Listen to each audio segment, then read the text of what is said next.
what's up? It's Elliot. I just want to start off this video by saying I've only just started to recover from getting COVID, so if I still sound a bit bunged up or ill, that's why. I've actually been so excited to film this video, and I was gutted when I became ill because then it wiped me out for like the entire week. So, the week before I got ill, I put something up on my Instagram story doing like a little dubby rhyme with my hearing aid.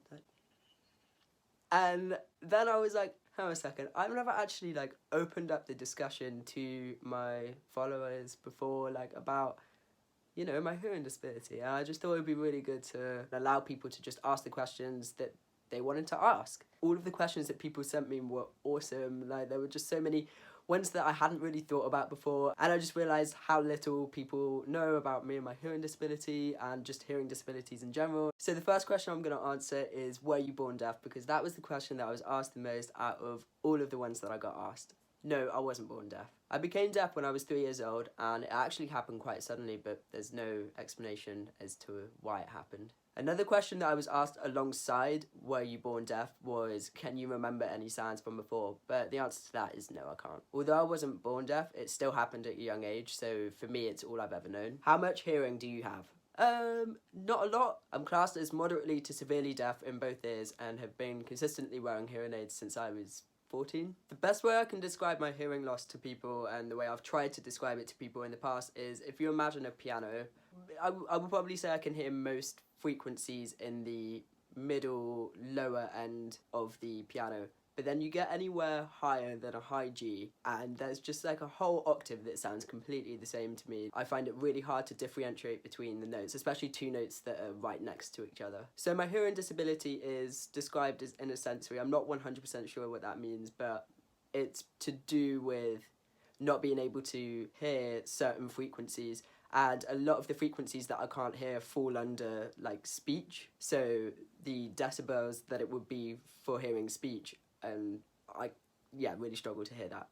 How do you find it at the moment with everyone wearing masks, and is there anything I can do to help others? Oh my god, masks are the absolute worst. No, I don't like masks. I like masks because they keep people safe, and that's a good thing, right? But so the difficulty with people wearing masks, especially if you're deaf or hard of hearing, or, you know, sometimes people who are non-neurotypical need to be able to read people's lip patterns. The masks covering people's lip patterns makes everything so much harder. I need to be able to read someone's facial expressions and read the patterns that they're making with their lips, and the masks take away so much of my ability to be able to do that. What's also been really interesting is finding the friends or like just people on the internet who have reached out to me have realised that they have a hearing loss, and because of people wearing masks, they're not able to lip read. So going back to the second part of the question, my advice to anyone right now is just to be patient. If you're wearing a mask and someone's struggling to understand you, don't talk down to them or talk to them they're stupid, but definitely be patient and just try not to be frustrated if you have to repeat yourself. I will be honest, as a deaf person who needs to lip read, I've been worried about asking others to remove their masks so that I can understand what they're saying. I've kept a social distance from a friend and lip read them. They've normally offered as well, which has been really nice. I guess my advice would be, if you feel comfortable taking off your mask and you feel that you're at a safe distance to be able to like let someone lip read you, then that's good. But if you're really worried about doing that kind of thing, I would advise getting a decent and effective visible mask, then that would be great. My other piece of advice would be to watch an awesome video on YouTube by Commanding Hands YouTube channel. Not every deaf person does use BSL, but it's really handy to just know a few phrases so that you can help someone out. Does your disability impact your social life? Is it harder for you to make friends, date, etc.? So I don't think that it's had an impact on my social life. I've been very lucky. Most of the people in my life are very understanding, and to be completely honest, if someone was being horrible about it, then they wouldn't be in my life. So not everyone who has a hearing disability is going to have the same experience as me. Some people are going to find that they have had really severe discrimination because of their hearing loss, and why anyone would need to bully or discriminate against someone or to not date someone just because they've got a hearing loss is beyond me. Like, I think dating someone with a hearing loss is awesome. If you snore, I'm not gonna bloody hear it. I sleep with my hearing aids out. Did you struggle at school? I'm going into teaching and want to know how I can help deaf kids. So I went to mainstream schools growing up, and that meant that teacher's approach to teaching was very hearing abled based. I also didn't have hearing aids for the majority of the time that I was at school. I only got them once I was in high school, after several incidences of people telling me that I couldn't be deaf unless I wore hearing aids. So I got hearing aids, okay, and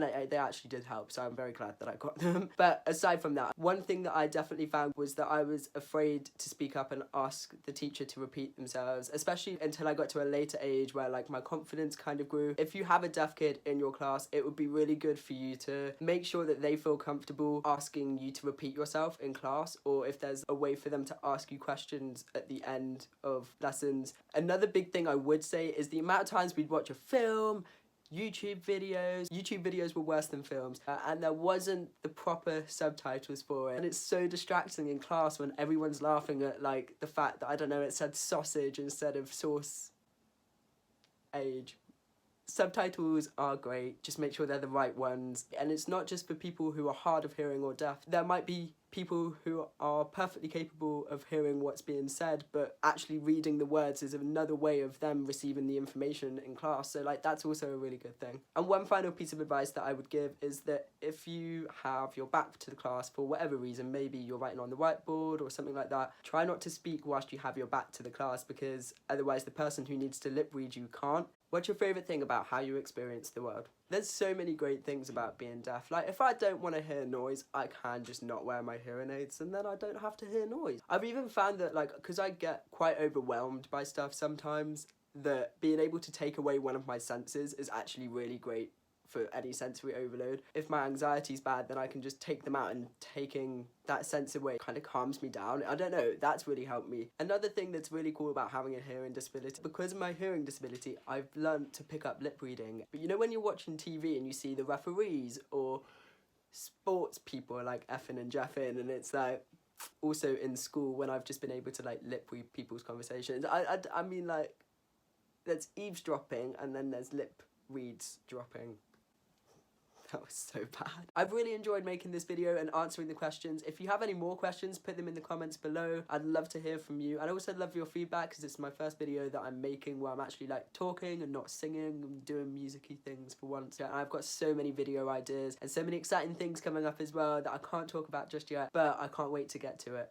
Wherever you are right now, I really hope you're doing well, and I'm sending you lots of smiles and hugs virtually, because socially distanced stuff. And until the next video, I'll see ya.